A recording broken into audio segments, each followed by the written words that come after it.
Hi friends, welcome to our channel. இன்றைக்கி நம்ம பார்க்க போகிறது கிறிஸ்பி நூடுல்ஸ். அதுக்கு மேகி 2 பேக்கெட் எடுத்திருக்கேன். அதை வந்து நல்லா உடச்சி சின்ன சின்னதாக உடச்சி வச்சுக்கோங்க. துளி எடுத்த வேர்க்கடலை வச்சுருக்கேன், வெங்காயம் பொடியாக நறுக்கி வச்சுருக்கேன், கொத்தமல்லியும் பொடியாக நறுக்கி வச்சுருக்கேன். இப்போ ஒரு பேன் எடுத்து 2 ஸ்பூன் எண்ணெய் ஊற்றி அந்த உடச்ச மேகியை வந்து நல்லா சிம்மில் வச்சு கோல்டன் ப்ரௌனாக வந்து வறுத்து வச்சுக்கோங்க. அதை ஒரு பாத்திரத்தில் மாற்றிடுங்க. அதே பேன்லேயே வந்து வேர்க்கடலையும் வந்து போட்டு அதையும் வறுத்து எடுத்துக்கோங்க.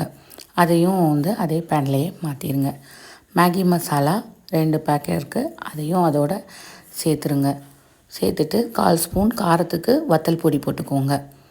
வெங்காயம் பொடியாக நறுக்குனது, கொத்தமல்லி பொடியாக நறுக்குனது அதையும் ஆட் பண்ணிவிட்டு கொஞ்சம் அதை மிக்ஸ் பண்ணிவிட்டு டொமேட்டோ சாஸ் 2 ஸ்பூன் அதையும் அதோட வந்து சேர்த்து தேவைப்பட்டால் சாட் மசாலா ஒரு 1/4 ஸ்பூன் போட்டுக்கோங்க. நான் இதில் போட்டிருக்கேன் டேஸ்ட்டுக்காக. 1/4 ஸ்பூன் போட்டு அதையும் வந்து நல்லா மிக்ஸ் பண்ணி இது பண்ணிங்கன்னா கிறிஸ்பி நூடுல்ஸ் ரெடி.